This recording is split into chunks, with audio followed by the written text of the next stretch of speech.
آج کا جو اہم ترین کیس تھا کہ جیل ٹرائل بنیادی انسانی حقوق کے خلاف ورزی ہے، وہ ٹو سم ایکسٹینٹ آج اسٹے دے دیا ہے بینچ نے، ہیڈڈ بائی جسٹس میاں گل حسن اورنگزیب۔ آج 16 تاریخ اس میں ڈال دی گئی ہے۔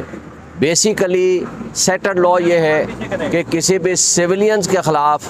اس طرح کا ٹرائل کبھی نہیں ہوا جس طرح کا آج ہو رہا ہے، اور ایک سابق پرائم منسٹر عمران خان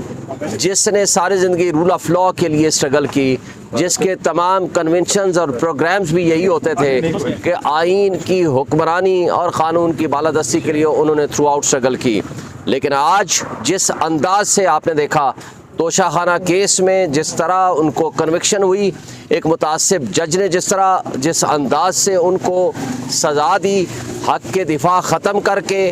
جس میں نہ ملزم ہے نہ ان کا وکیل ہے، اور اس طرح کا ہی پروسیجر اڈاپٹ کیا جا رہا ہے اس سائفر کیس میں، اور اس انداز سے اس کی پروسیڈنگ چلائی جا رہی ہیں کہ جس طرح کہ ایک سب سے بڑا دہشت گرد اس دنیا کا وہ موجود ہو، جہاں بند کمرے کے اندر ایک لحاظ سے وہ ساری ایویڈنس ریکارڈ ہو رہی ہے، کراس ایگزامینیشن کا پراپر موقع نہیں مل رہا، fair chance of defence, fair chance of opportunity of defence, due process کی وائلیشن ہو رہی ہے، اور اس انداز سے میں سمجھتا ہوں کہ آج کا کیس بہت اہم تھا۔ پچھلی تاریخ میں بھی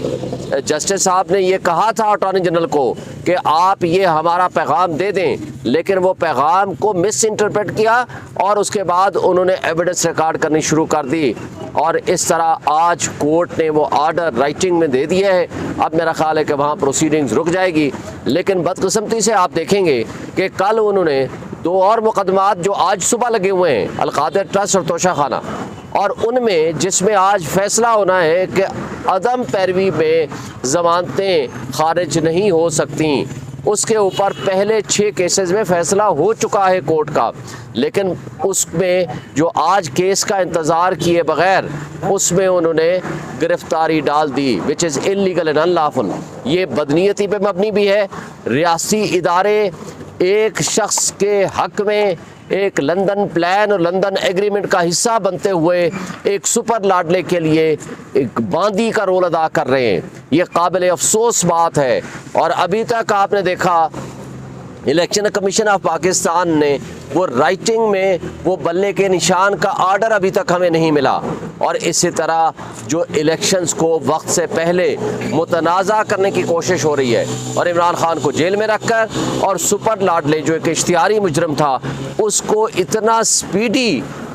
اس کے حق میں فیصلے کر کے عدلیہ نے بھی اپنے آپ کو متنازع کر دیا ہے، یہ قابل افسوس بات ہے۔ شاہد صاحب یہ بتا دیں کائنڈلی، کیا اس سے پہلے کسی بھی ملزم یا مجرم کا جیل ٹرائل نہیں ہوا؟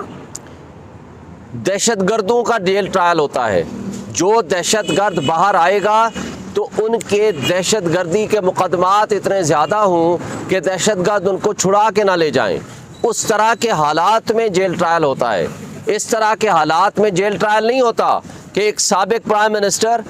اس کے خلاف مقدمہ بھی کچھ نہیں ہے۔ اب سائفر کیس ہے کیا؟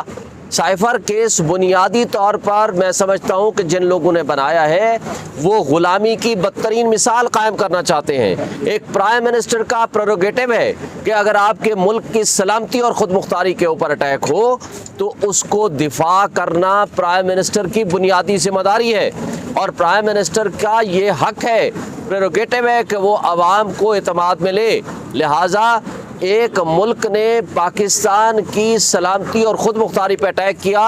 اور اس میں مداخلت کی، یہی نیشنل سیکورٹی کمیٹی نے 2 دفعہ لکھ کے دیا اور ڈیمارش کیا، تو کیا ایسے حالات میں اپنے اس ہیرو کو، عمران خان کو، جس شخص نے ملک کی سلامتی اور خود مختاری کا دفاع کیا ہو، اس کے خلاف اس طرح کا مقدمہ بنانا، یہ میں سمجھتا ہوں کہ بدترین مثالی غلامی کی مثال قائم کرنے کے مترادف ہے۔ جب نیب نے گرفتاری ڈال دی جیل میں، تب اسلام آباد ہائی کورٹ نے سائفر کا، جب کافی لمبے عرصے سے یہ معاملہ چل رہا ہے، تو اس کا فیصلہ آج دیا جب عمران خان کو پہلے گرفتار کر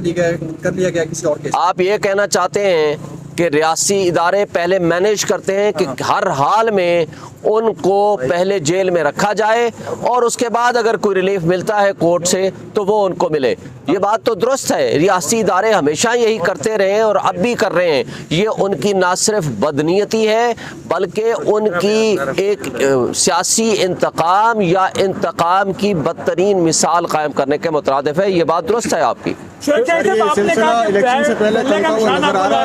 آپ کی الیکشن کمیشن سے تو ملاقات ہوئی تھی, اس میں تو طے ہوا تھا